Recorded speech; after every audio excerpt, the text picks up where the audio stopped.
الرحمن الرحیم یا ایھا الرسول بلغ ما انزل الیک من ربک رسالتہ واللہ یعصمک من الناس صلوات محمد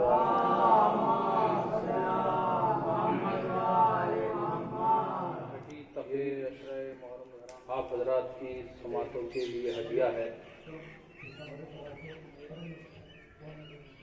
میں نے کوشش یہ کی ہے کہ آپ حضرات کے سامنے، بچوں کے سامنے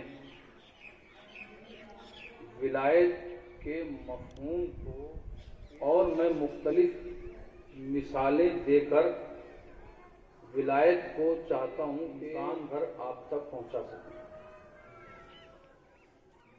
اور یہی ہماری بھی ذمہ داری ہے اور یہی آپ کے مسلسل یہ بات میں عرض کر رہا ہوں کہ ولایت اگر نہیں ہے تو کچھ نہیں ہے. ولایت یعنی ایک ایسی زنجیر، ایک ایسی ڈور اور ایک ایسا سلسلہ کہ جس سے جڑ جانا، جس سے منسلک ہو جانا، یہ دنیا اور آخرت میں نجات کا سبب ہوگا. وہ جانور جو کسی رسی سے یا کسی زنجیر سے بندھے ہوئے ایک کھونٹے سے کھڑے رہتے ہیں، تو ان کا بندھا ہونا اور ایک ہی جگہ کھڑا ہونا اس بات کی علامت ہے کہ یہ لاوارث نہیں ہے، ان کا کوئی وارث ہے. یعنی میں اگر اپنی یو پی کی زبان میں کہوں، ان مویشیوں کا ایک مالک ہے، یہ چھٹا جانور نہیں ہے. تو آپ فیصلہ ہم بہت آسانی سے کر سکتے ہیں کہ اگر کسی رسی سے، کسی زنجیر سے اگر ہم جڑے رہیں، اس رسی کو تھامے رکھیں، تو یقین جانیں ہم کسی نہ کسی منزل پر، اور ایسی منزل پر جو کامیابی کی منزل ہے، اس پہ ضرور پہنچیں گے، یہ گارنٹی ہے. آپ نے دیکھا کہ رسیوں کے ذریعے سے وہ سارے کام لیے جاتے ہیں، وہ سارے مشکل کام آسانی سے ہو جاتے ہیں کہ جنہیں انسان چاہ کے بھی اپنے ہاتھوں سے روکنا چاہے نہیں روک سکتا. میں زیادہ بات کو اور نہ الجھاتے ہوئے کہ آپ یہ سوچیں گے کہ رسی کا تذکرہ میں کر رہا ہوں کہ رسی کیا ہے، تو یوں سمجھ لیجئے کہ ولایت ایک رسی کا نام ہے. ولایت کو ایک رسی کی طرح سمجھیں. رسی جو ہوتی ہے وہ ایک کنبے کو باندھ دینے کا نام ہے کہ وہ رسی چاہے وہ والدین کی صورت میں ہو یا گارجین کی صورت میں ہو. اگر والدین اگر گھر میں ہیں تو وہ سارا کنبہ بندھا رہتا ہے، بس اس بندھے رہنے کا نام ولایت ہے. اور جو اس رسی سے، اس حصار سے باہر نکل جاتا ہے تو پھر اس کا مطلب یہ ہے کہ وہ آوارہ تو ہو سکتا ہے، کسی کا غلام نہیں ہو سکتا. یعنی کسی کے سامنے وہ اس طرح سے نہیں پیش ہو سکتا کہ جیسے اس کو کسی مولا کے سامنے آ کے اپنے کو عزت مند اور شریف ثابت کرنا ہو. نہیں، میں بات کو زیادہ اب تک نہیں پہنچا سکا. کہ ایک بات بتائیے کہ انسان فرما بردار ماں باپ کا کہلائے، یہ اس میں عزت ہے، یا نا اہل کہلائے اس میں عزت ہے؟ آپ بتائیں کس میں عزت ہے انسان کی؟ ایک بیٹے کی عزت کس میں ہے کہ ساری دنیا اسے یہ کہے کہ یہ ماں باپ کا فرما بردار ہے، یا اس میں ہے کہ یہ کہا جائے کہ یہ ماں باپ کا بڑا نااہل ہے؟ تو فرما بردار کہلانا، فرما بردار ہونا عزت کی علامت ہے، لہذا ہر ولایتی کا مولائی ہونا یہ عزت کی بات ہے۔ یہ اس میں عزت ہے کہ انسان مولائی کہلائے، ولایتی کہلائے، کہ وہ کسی مولا کی رسی کے حصار میں ہے۔ جس طرح نااہل کہلانا توہین ہے، اسی طرح انسان کا مولا کی اطاعت سے، مولا کی بیعت سے باہر ہو جانے کا نام ذلت ہے۔ اب میں زیادہ لگتا ہے ٹپیکل بات اگر نہ ہو گئی ہو تو میں بات کو آگے بڑھاؤں۔ یہ رسی جو میں آپ کی خدمت میں عرض کر رہا ہوں، یہ اپنی طرف سے نہیں کہہ رہا ہوں، قرآن مجید نے کہا ہے وَاعْتَصِمُوا بِحَبْلِ اللَّهِ۔ حبل کہتے ہیں عربی میں رسی کو۔ وَاعْتَصِمُوا بِحَبْلِ اللَّهِ، کہ اللہ کی رسی سے متمسک ہو جاؤ۔ دیکھیں کسی کی رسی نہیں، اللہ کی رسی۔ تو جب یہ بندے اللہ کے ہیں، جو اپنے کو اللہ کا بندہ سمجھتا ہے، تو اس پہ واجب ہے کہ وہ اللہ کی رسی سے جڑ جائے۔ بس اس پہ فرض ہے کہ نہیں کہ وہ جو بھی انسان اپنے کو اللہ کا بندہ سمجھتا ہے کہ میں اس کا بندہ ہوں، میں اس کی ملکیت میں ہوں، میں اسی کی طرف جاؤں گا، یعنی انا للہ وَإِنَّا إِلَيْهِ رَاجِعُونَ کا جو قائل ہے، تو اسے چاہیے کہ وہ اللہ کی رسی کو مضبوطی سے تھام لے۔ تو عزیزان محترم، اب جب بات رسی تک آ گئی تو اب کوئی رسی آپ کو اسے آسمان سے لٹکی دکھیے کہ تو قرآن مجید نے کہا کہ وہ رسی سے متمسک ہو جاؤ، اس رسی سے جڑ جاؤ۔ بھئی دیسی زبان میں اگر ترجمہ کروں کہ اپنے آپ کو اس رسی سے باندھ لو، تو اگر آسمان سے اگر نہیں ہے لٹک رہی ہے رسی، تو کوئی زمین پہ ہوگی، کہیں سے نکل رہی ہوگی۔ ہے کوئی ایسی رسی کہ جس سے جا کے جڑ جایا جائے، لاؤ میں باندھ لو؟ ایسی کوئی رسی نہیں۔ تو پھر قرآن مجید میں کہا کہ رسی سے متمسک ہو جاؤ، اللہ کی رسی سے۔ اور دیکھیں یہاں سب ماشاءاللہ اسی باری سے جڑے ہوئے لوگ ہیں۔ ایک ہوتی ہے رسی، ایک ہوتی ہے کاڑھی، ہمارے یہاں کاڑھی کہا جاتا ہے، موٹی سی۔ تو دیکھیں یہ رسی جو آپ سن کی بناتے ہیں یا بان کی بناتے ہیں، اب تو نائلون کی آ گئی ہے، یہ رسی کب کہلاتی ہے؟ اگر سن کے توڑے پڑے ہوئے ہوں، بان کے پڑے ہوئے ہوں اور نائلون کے پڑے ہوئے ہوں، تو جو وہ پڑے ہوئے ہوں گے خالی ایسے ہی تو آپ انہیں رسی کہیں گے، انہیں کوئی رسی نہیں کہے گا۔ یہ رسی بنے گی کب؟ یہ بنتی کب ہے رسی؟ کہ جب دو ٹکڑے اس کے آپس میں ملا کے بٹ دیے جائیں، جوڑ دیے جائیں، جب وہ دونوں ایک دوسرے سے گتھ جاتے ہیں، مل جاتے ہیں، تو وہ کہلاتی ہے رسی۔ تو اس کا مطلب یہ ہے کہ دو سروں کا ملا کے گوتھ دینا، جوڑ دینے کا نام رسی ہے۔ تو اللہ کسی ایسی رسی کی بات کر رہا ہے کہ جو دو کے ساتھ مل جل کے بنی گئی ہو، بٹی گئی ہو، تو وہ رسی کون سی ہے؟ تو پیغمبر اسلام نے فرمایا کہ میں تمہارے درمیان دو چیزیں چھوڑ کے جا رہا ہوں، ایک کا نام اللہ کی کتاب ہے، ایک میرے اہل بیت ہے۔ صلوات پڑھے محمد و آل محمد۔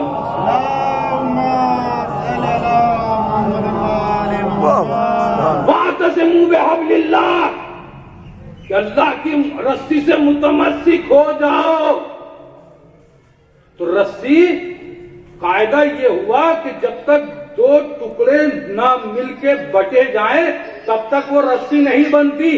تو پیغمبر اسلام نے جہاں نماز کا حکم پہنچانا جتنا ضروری سمجھا، جہاں روزے کا حکم پہنچانا جتنا ضروری سمجھا، جہاں حج کا حکم پہنچانا اتنا ضروری سمجھا، جہاں خمس و زکات کا حکم پہنچانا اتنا ضروری سمجھا، اسی کے برابر یہ سمجھا کہ دیکھو قرآن یہ ایک حصہ ہے، اگر چاہتے ہو کہ رسی مکمل ہاتھ میں ہو تو دیکھو جنہیں میں ہاتھ پہ اٹھا کے دکھا رہا ہوں یہ دوسرا حصہ ہے، یہ دوسرا حصہ ہے۔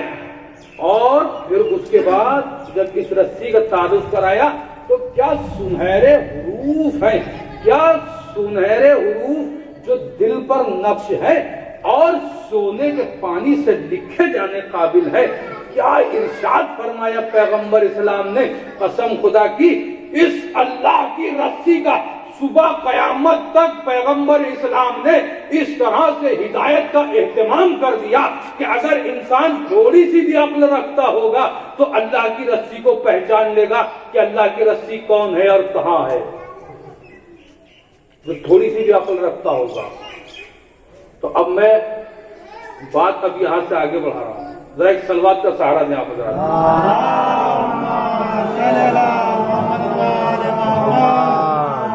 ایک اور بلند صلوات پڑھیں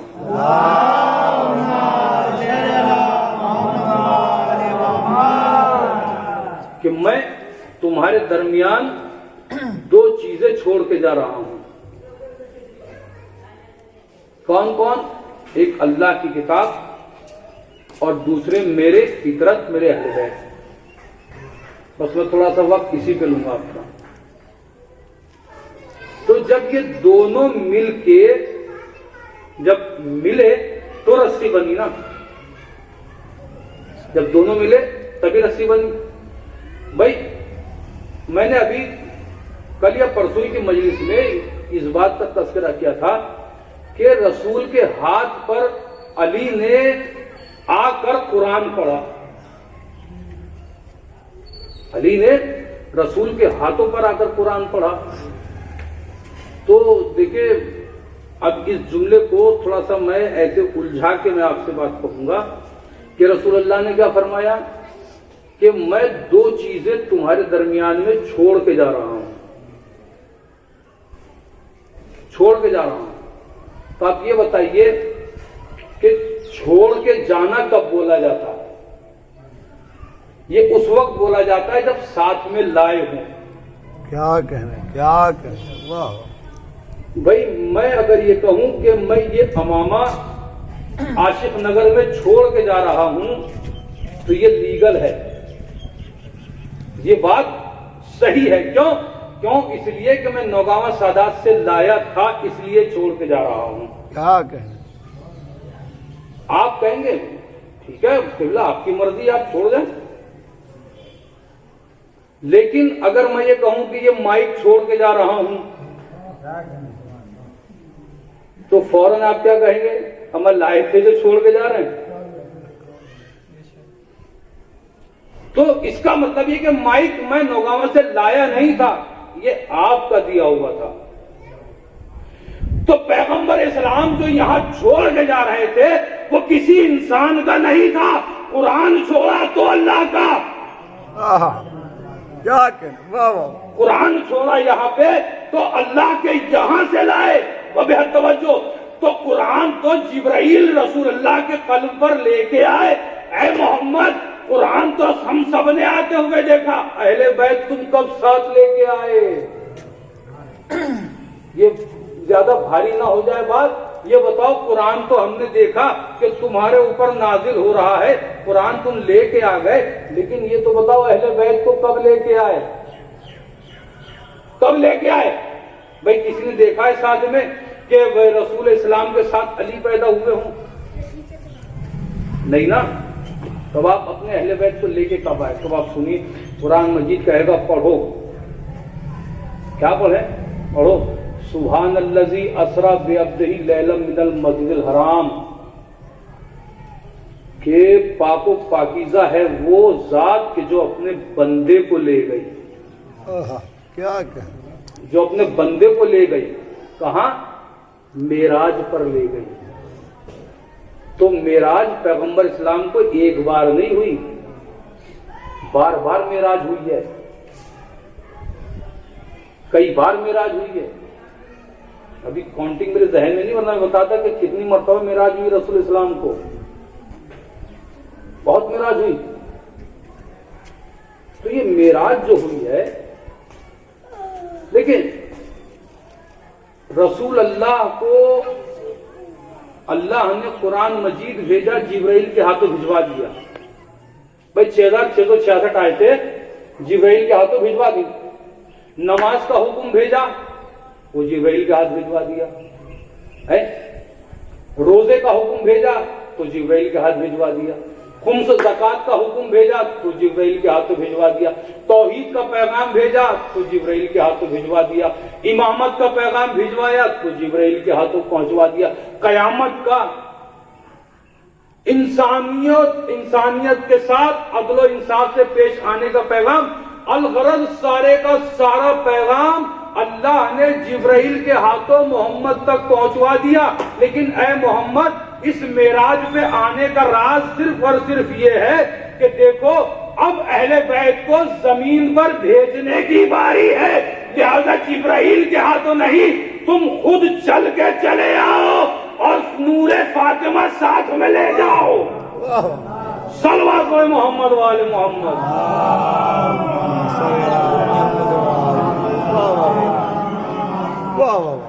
آؤ اور آ کے نور فاطمہ ساتھ میں لے جاؤ. لہذا اب جبرائیل کی ضرورت نہیں ہے، اب خود تمہیں آنا ہے. جب پیغمبر اسلام قرآن وہاں سے لائے، اہل بیت کو وہاں سے لائے، تو انہی کو حق تھا کہ کہتے کہ میں یہ چیزیں چھوڑ کے جا رہا ہوں. صلوات پر محمد وآل محمد.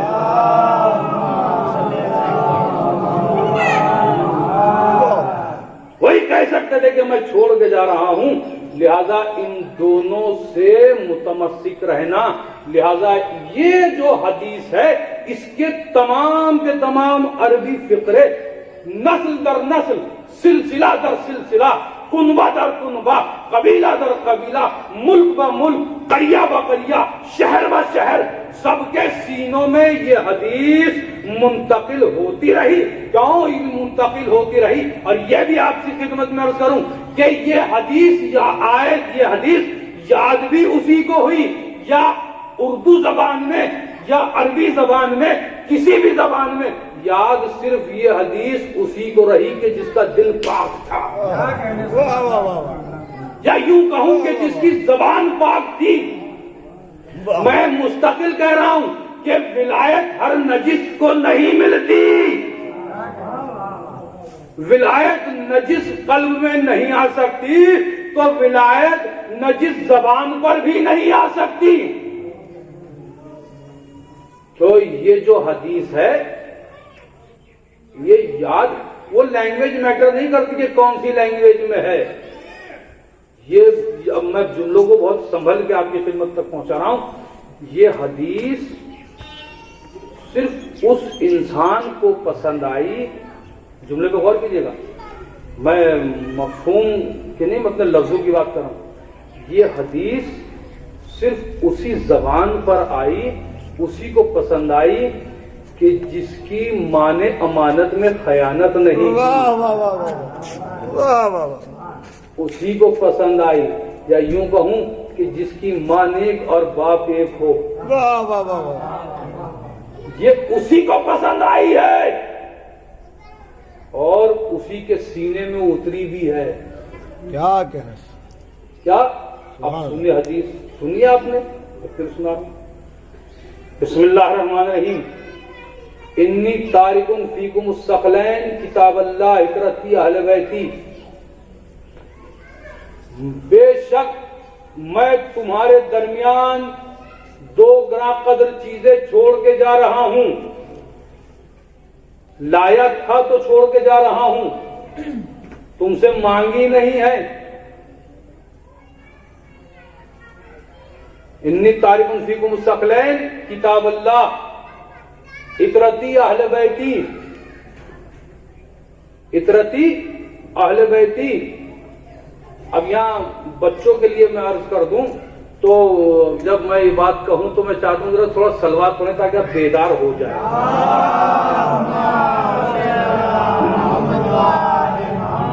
اور یہ محمد بھائی ریکارڈنگ بھی کر رہے ہیں، لہذا آپ کے مادھیم سے ہر سننے والے کے کانوں تک پہنچے۔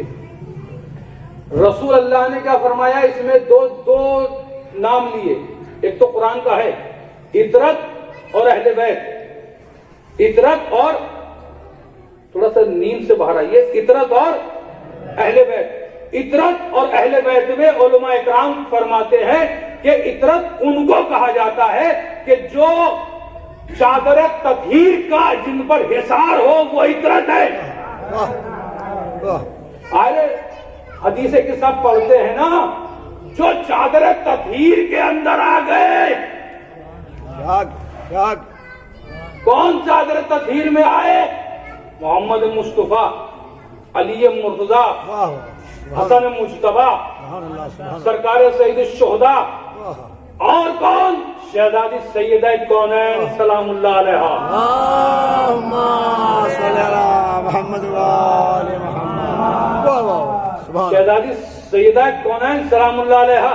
حدیث قصہ جب آپ پڑھیں گے تو یہی پائیں گے کہ شہزادی سب سے آخر میں آئی۔ سب سے پہلے کون آیا ماشاء صاحب؟ حدیث چادر تطہیر میں کون آیا سب سے پہلے؟ امام حسین، ٹھیک ہے؟ رسول السلام نے تو اڑائی نا سب کو۔ امام حسن، پھر امام حسین، پھر علی مرتضیٰ، پھر آخر میں شہزادی۔ پھر شہزادی نے کیا فرمایا؟ فَلَمَّا اغْتَمَلْنَا جَمِيعًا تَحْتَ الْكِسَاءِ، کہ جب ہم سب کے سب اس چادر میں جمع ہو گئے۔ پھر سب جب جمع ہو گئے تو اس چادر میں جمع ہونے کے بعد اب اہل بیت کی زندگی نے نیا موڑ لیا۔ اب اہل بیت کی زندگی نے نیا موڑ لیا، یعنی یوں کہوں کہ نیا نام ملا، نیا ٹائٹل ملا۔ اب تک اہل بیت کے نام سے نہیں پہچانے جاتے تھے، اب جب چادر میں آ گئے تو اہل بیت کے نام سے پہچانے گئے۔ زندہ باد، نعرے حیدری، نعرے حیدری، آواز ورن خاندان زہرا پہ صلوات۔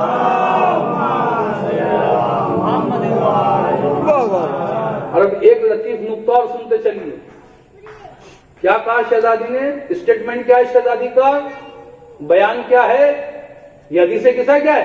شہزادی کا بیان ہے، یہ ان کا اسٹیٹمنٹ ہے۔ اور یہ پورا واقعہ جو ہے یہ قرآن مجید کی آیت کی تفسیر ہے، یہ آیت کی تفسیر ہے۔ ارے کیا مقام ہے اس تفسیر کا کہ ہر نیک کام جب ہوتا ہے تو اسی کی تلاوت کی جاتی ہے۔ سبحان اللہ، سبحان اللہ۔ ارے ہر کام جب ہوتا ہے، ہمارے یہاں تو نکاح بھی ادھورا ہے جب تک حدیث قصہ نہ پڑھی جائے ہیں۔ ارے وہ منگنی بھی ادھوری ہے کہ جس میں یہ نہ پڑھی جائے۔ تو اس کا مطلب یہ ہے کہ حدیث قصہ ہم سب کی حرز جان ہے، جو حرز جان ہے یہی ولایت ہے۔ کیا کریں، سبحان اللہ، سبحان اللہ۔ یہی ولایت اہل بیت ہے، یہی ولایت علی ہے۔ صلوات پڑھے محمد و آل محمد۔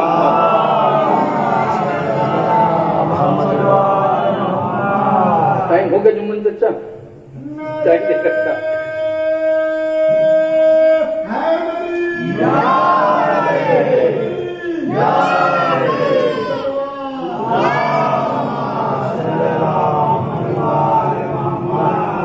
فلما اقتملنا جميعا، فلما اقتملنا جميعا، کہ جب ہم سب مل کے مکمل ہو گئے، جمع ہو کے۔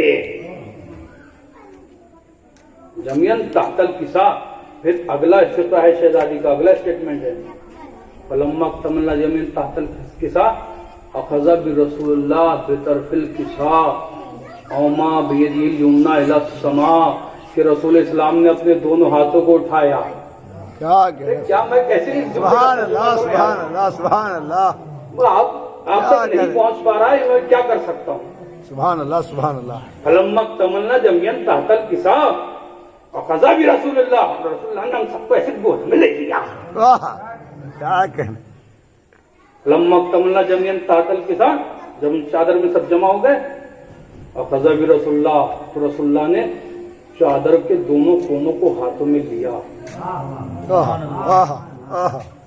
چادر کے دونوں کونوں کو ہاتھوں میں لیا، اخذ برسول اللہ بطرف الکساء او ما بیدہ الیمنی الی السماء، اپنے ہاتھوں کو آسمان کی جانب اٹھایا۔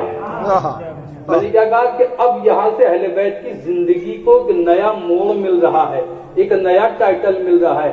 فلما اکتملنا جميعا تحت الکساء اخذ برسول اللہ بطرف الکساء او ما بیدہ الیمنی الی السماء وقال، اب اس پہ دیکھیں، اس کو رہنے دیجیے، آپ کا ساتھ دے نہ دے چھوڑیں آپ اس کو، اہل بیت آپ کے ساتھ ہیں۔ دیکھو LIC والوں نے ایک جملہ دیا ہے، بڑا اچھا فقرہ، مجھے بڑا اچھا لگا ان کا، LIC کمپنی والوں کا، LIC زندگی کے ساتھ بھی زندگی کے بعد بھی، ہے نا؟ دیکھا ہوگا LIC زندگی کے ساتھ بھی زندگی کے بعد بھی، یہ تو انہوں نے اپنی کمپنی کے ایڈورٹائز کے لیے دیا ہے، بیچارے وہ خود ذمہ دار ہے جو جس نیت سے انہوں نے دیا ہے، لیکن اہل بیت زندگی کے ساتھ بھی زندگی کے بعد بھی۔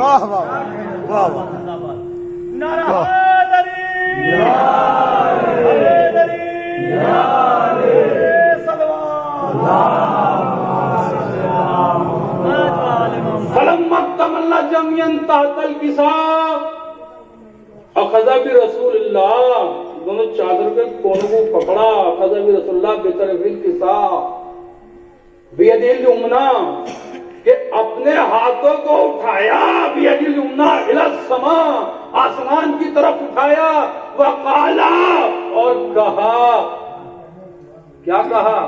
وقال اللہم، یہ پروردگار، اور یہ جو جملہ ہے نا یہ دعا کے لیے کہا جاتا ہے، اللہم کل ولی کل، اللہم صلی علی، اللہم انا، عربی میں انا اس وقت کہا جاتا ہے کہ جب کسی بات میں ذرا شدت پیدا کرنی ہوتی ہے۔ بھئی انگلش میں بھی بہت سارے ایسے ورڈ ہیں کہ جہاں بات میں ذرا شدت دے کے کہا جاتا ہے، اور وہاں شدت کے لیے لفظ کہا جاتا ہے ٹینشن، ٹینشن، اور ہندی میں کیا کہا جاتا ہے؟ ساودھان، اور ہمارے مراٹھی میں کہا جاتا ہے لکشت ٹھیوا، خبردار۔ اللہم انا، بے شک، اللہم انا ہاولائے، یہ ہے، یہ ہاولائے اس وقت کہا جاتا ہے کہ جب کوئی چیز نزدیک ہو، جب کوئی چیز نزدیک ہو، الف لام میم ذالک الکتاب، یہ ذالک کا اس وقت کہا جاتا ہے جب یہ قریب میں ہو، ھذا دور، ذالک نزدیک، ہاولائے جو بالکل قریب میں ہو، اللہم انا ہاولائے، یہ پروردگار، اللہم انا ہاولائے اہل بیتی، یہ پروردگار اس چادر میں جو ہے یہ میرے اہل بیت ہیں۔ کیا کہہ رہے ہیں؟ میرے اہل بیت ہیں۔ یہاں اہل بیت، جیسے میں نے ابھی شروع میں بات کیا کہی کہ اطرت، یعنی کہ جو رسول اللہ کی بلا فصل اولاد ہے، فاطمہ محمد مصطفیٰ کی اولاد، حسن حسین قرآن مجید کے روح سے ہوا، رسول کے بیٹے، یہ رسول کے بیٹے، علی مرزا داماد ہے، اگرچہ بھائی ہے لیکن داماد بھی اولاد داخل ہے نا؟ تو اب اطرت کہ جو رشتے میں قربت رکھتا ہوں، میں کسی کا بیٹا ہوں، میرا کوئی بیٹا ہے، لیکن میرا بیٹا میں اپنے باپ سے براہ راست ہوں، میرا بیٹا میرے ذریعے سے ان کی اولاد ہے۔ بس اب جب میں اس منزل تک لے آیا اپنی گفتگو کو تو کہا اطرت وہ لوگ کہ جو رسول اللہ سے بلا فصل ان کی اولاد ہے، اور رسول اسلام نے کہا کہ میرے اہل بیت سے مراد یہ ہے کہ مولا متقیان سے لے کے امام زمانہ تک سب امام شامل ہے.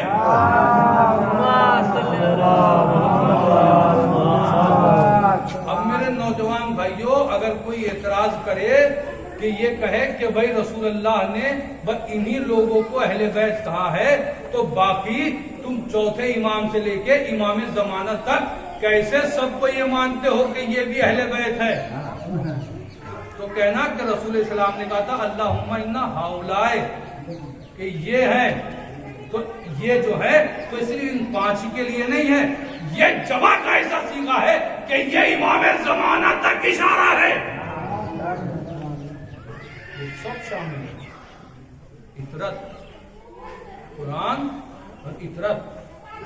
میں 2 چیزیں چھوڑ کے جا رہا ہوں. اب پھر اس کے بعد کیا ہوا؟ اطرت کی اہل بیت کی قسم خدا کی. اب جو اس کے بعد کس رسی کی وضاحت کی ہے پیغمبر صلی اللہ علیہ وسلم نے فرمایا ما ان تمسکتم بہما، ما ان تمسکتم بہما، جب تک تم ان دونوں سے متمسک رہو گے. میں نے لگتا ہے کوئی بہت ایسی راکٹ سائنس والی بات کہہ دی کہ جو بالکل عاشق نگر سے ایسے لیکن اس میں راکٹ سائنس کیا ہے.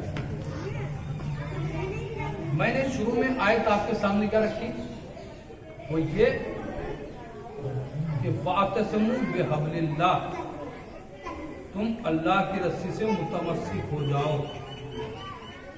قرآن نے صرف اتنا ہی کہا کہ تم اللہ کی رسی سے وَاعْتَصِمُوا متمسک ہو جاؤ، جڑ جاؤ اللہ کی رسی سے. اور رسول یہاں کیا فرما رہے ہیں؟ ما ان تمسکتم بہما، جب تک تم اس رسی سے جڑے رہو گے. ما ان تمسکتم بہما، یہ حرف شرط ہے. اب حد توجہ. دیکھیں بہت سے کام ایسے کرنے ہوتے ہیں کہ ان کام کو انجام دینے کے لیے کوئی نہ کوئی شرط چکانی پڑتی ہے. ٹھیک ہے کہ آپ ہمارا یہ کام کریں گے تو ہم آپ کا یہ کام کریں گے. بلیک میل کرنا اور چیز ہے، لیکن یہاں جو شرط ہے وہ یہ ہے کہ ما ان تمسکتم بہما، جب تک تم ان سے متمسک رہو گے، اس رسی کو مضبوطی سے تھامے رکھو گے، تو کیا ہوگا؟ ما ان تمسکتم بہما لن تضلوا بعدی ابدا، کہ تم کبھی گمراہ نہ ہوگے. واعتصموا بحبل اللہ ما ان تمسکتم بہما لن تضلوا بعدی ابدا، کہ تم کبھی بھی گمراہ نہیں ہوگے. اب یہ بتائیے اس سے زیادہ کھل کے اسٹیٹمنٹ اور کیا ہو سکتا ہے؟ عالم اسلام یہ الزام لگاتا ہے، یہ کہنے لگتے ہیں مفتیان دین اٹھ کر کے، ارے کہاں رسول اللہ نے کہا تھا علی کو اپنے بعد خلیفہ؟ ارے کس جگہ بتایا تھا، کہاں بتایا تھا؟ ارے اتنا کھل کے اور کیسے بتایا جا سکتا ہے؟ اتنا واضح کر کے بتا تو دیا کہ ما ان تمسکتم بہما لن تضلوا بعدی ابدا. اب یہاں پہ جو لفظ لن، عربی میں لام اور نون، جو لن بولا جاتا ہے یہ اس جگہ پر بولا جاتا ہے. اچھا اس کا لن کے معنی کیا ہے؟ لام اور نون، اس لن کے معنی ہے انکار ہونا، کسی چیز کی نفی کرنا، اس کو مائنس کرنا، اس کو ختم کر دینا. ٹھیک ہے؟ اور کیسے ختم کرنا؟ کہ نہ وہ کبھی کسی دور میں وہ کام ہوا تھا، نہ ہو رہا ہے، نہ ہوگا. فیوچر، پریزنٹ، پاسٹ، بھوتکال، تتکال، اور پھر اس کے بعد کون سا ہے؟ بھوشیہ کال. تینوں کالوں میں ہو ہی نہیں، ہوا ہی نہیں.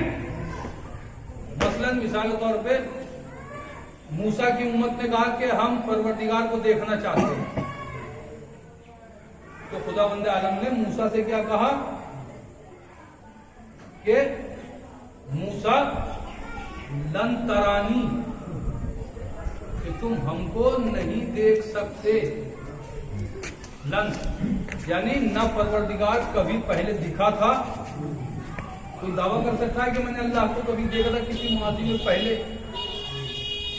نہ پہلے کبھی دکھا تھا، نہ آج کسی کو دکھ رہا ہے. ہمیں جو دکھ جائے تو وہ خدا کیسا؟ ہمیں جو نگاہ کے نیٹ ورک کے رینج میں آ جائے پھر وہ خدائی کیا ہوا؟ تو نہ وہ ابھی دکھ رہا ہے اور نہ کوئی یہ غلطی سے دماغ میں غلط فہمی لے کے بیٹھے کہ ہم دیکھیں گے.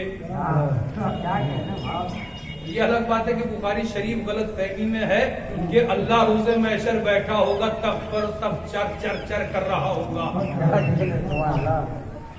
اور جب وہ کہے گا جہنم کہ پروردگار سارے گنہگار تو لے لیے، وہ کہے گا حل من مزید، حل من مزید. ارے کوئی اور ہے تو پھر خدا بند عالم اپنا پیر جہنم میں ڈال دے گا. ارے تو اگر کوئی ہم سے کہے کہ بھائی جہنم کہے گا حل من مزید، حل من مزید، تو ہم کہہ دیں گے حاضر ہے یزید. کیا کہہ نعرے حیدری، حیدری، نعرے صلوات. حاضر ہے یزید اور حاضر ہے دشمن علی. تو کوئی غلط فہمی دماغ میں لے کے نہ بیٹھے کہ اللہ روز محشر دکھائی دے گا. نہیں، اللہ نہیں دکھائی دے گا. بھائی ایک بات آگے ذہن میں کہتا چلوں، مسلمانوں کے بہت معتبر امام احمد بن حنبل، تو ایک دن ان کی قبر جو ہے وہ چاک ہو گئی، پھٹ گئی. تو ان کا شاگرد بڑے فکر میں تھا کیا نہیں ہو کیا گیا، قبر پھٹ گئی. تو کہتا ہے کہ ہم نے خواب میں دیکھا کہ امام احمد بن حنبل آئے ہیں اور آ کے مجھ سے کہہ رہے ہیں کہ تم یہی تو جاننا چاہتے ہو کہ قبر کیوں پھٹی ہوئی ہے؟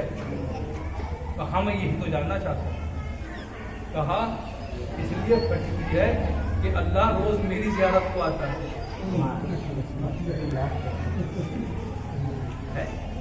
تو خدا بند عالم ہوئے پروردگار ممکن نہ پاسٹ میں تھی، نہ پریزنٹ میں ہے، نہ مستقبل میں ہوگی. تو لن ترانی، تم کبھی ہم کو دیکھ نہیں سکتے. یہی میتھ یہاں ہے، لن تزلوا بعدی ابدا، کہ میرے بعد نہ تم کبھی پہلے گمراہ ہوئے تھے نہ ہوگے. گمراہ نہیں ہوگے. مائن تمسک تم بہما، جب تک کہ تم اس ولایت سے متمسک رہو گے کبھی گمراہ نہیں ہوگے. اور دیکھیں ایک مجھے واقعہ یاد آ رہا ہے اس بات پر. اب اجازت دیں تو میں عرض کو سنا دوں. صلوات پر محمد والی.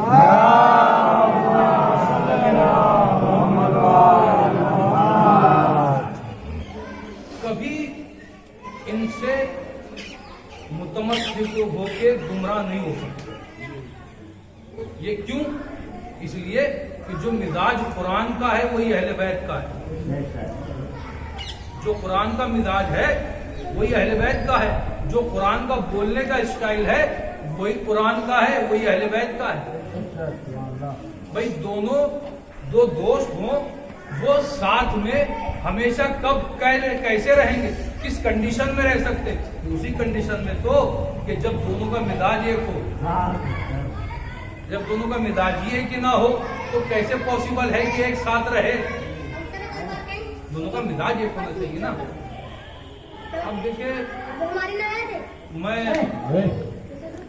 ایک واقعہ آپ کی خدمت میں نقل کر رہا ہوں اور ذرا تھوڑا سا توجہ جیسے ہے اور مجھے امید ہے کہ ایسی رہے گی.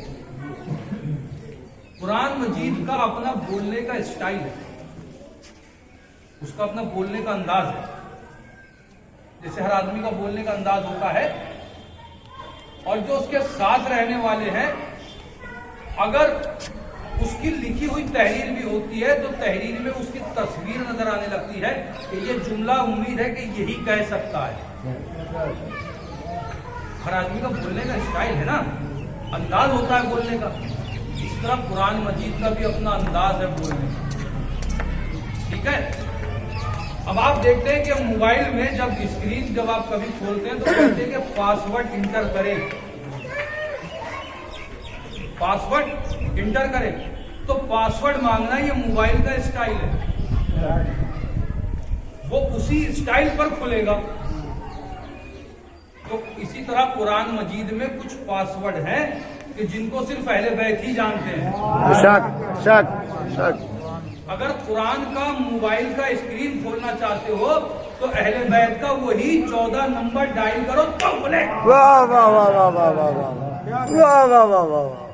قرآن کو اگر کھولنا ہو تو یا تو 5 نمبر اور 14 نمبر, کیا کہیں, موبائل کا قرآن کا اسکرین کھلے گا اور تمہیں سب بتائے گا. کیا کہنا بے شک. تو اب لیجیے یہاں سے میں واقعات کی پیش کر رہا ہوں. قرآن مجید میں 2 لفظ ایسے ہیں کہ جن کا ہمارا سمجھنا بہت ضروری ہے, بہت ضروری ہے. وہ یہ ہے کہ قرآن مجید کہیں کہیں بات جب کرتا ہے تو بالکل واضح, بالکل جیسے 2 اور 2 4 ہوتا ہے ایسے بات کرتا ہے. قرآن مجید کہیں تو بالکل بات کرے گا ایسے جیسے 2 اور 2 4. بھائی 2 اور 2 کتنے ہوتے ہیں؟ 5. 4. 2 اور 2 4. اس میں کسی کو شک ہے نہیں نا. اسی طرح سے قرآن مجید کہیں ایسی بات کرتا ہے جیسے الحمدللہ رب العالمین. اس میں کسی کو شک ہے کہ ہر طرح کی تعریف اسی کے لیے ہے. جہاں بات 2 اور 2 4 کی طرح ہو, قرآن مجید اس کو اپنے انداز میں کہتا ہے محکم. محکم یعنی جس میں کسی طرح کا کوئی ہیر پھیر نہیں ہے, بالکل سیدھی سمپل سی بات ہے. اب میں آپ سے ایک مثال دے کے بات پوچھتا ہوں.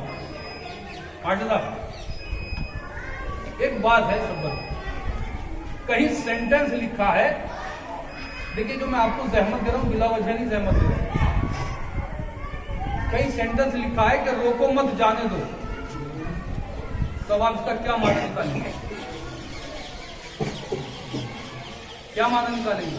سینٹنس ایک ہے لیکن معنی اس کے 2 ہے. اب یہ پڑھنے والے کے اپنے خیال پر ہے کہ وہ اس کا کیا معنی نکال رہا ہے. یا تو روکنے کے لیے کہہ رہا ہے, سمجھ رہا ہے کہ روکنے کے لیے کہا جا رہا ہے, یا یہ سمجھ رہا ہے کہ نہیں روکنے کے لیے کہا جا رہا ہے, کہہ رہا ہے کہ جانے دو, روکو مت, جانے دو, روکو مت, روکو مت جانے دو, روک لو. بات پہنچ گئی. تو اب یہ دیکھیں کہ جب اس طرح کی آیت ہو کہ جہاں آدمی یہی نہ سمجھ پائے کہ یار روکنے کو کہا جا رہا ہے, جانے کو کہا جا رہا ہے, تو اس آیت کو کہا جاتا ہے متشابہ. ایک ہے محکم, ایک ہوئی متشابہ. متشابہ یعنی روکو مت جانے دو والی منزل ہے. اب جیسے مثلا آج تک کسی نے سنا ہے کہ اللہ کا ہاتھ ہے, قرآن مجید کہہ رہا ہے تبارک الذی بیدہ الملک, پاک و پاکیزہ ہے وہ ذات کہ جس کے ہاتھ میں ملک ہے. ارے جب اس کے ہاتھ میں ملک ہے تو اس کا ہاتھ کہاں ہے؟ تو جو ہاتھ کو مان لے گا تو پھر تو وہ توحید ہی کے معاملے میں سلپ ہو جائے گا. تو پہلی سلپ ہو گیا نا, اس کا ایمان سلپ ہو گیا. جب بات میں یہاں تک لے آیا, ایک ہے محکم اور ایک ہے متشابہ. ایک محکم ایک متشابہ. قرآن انہی دونوں حصوں میں بٹا ہوا ہے. 6666 آیتیں انہی دونوں حصوں میں بٹی ہوئی ہیں. قرآن کچھ محکم ہے, کچھ متشابہ ہے. بہت توجہ,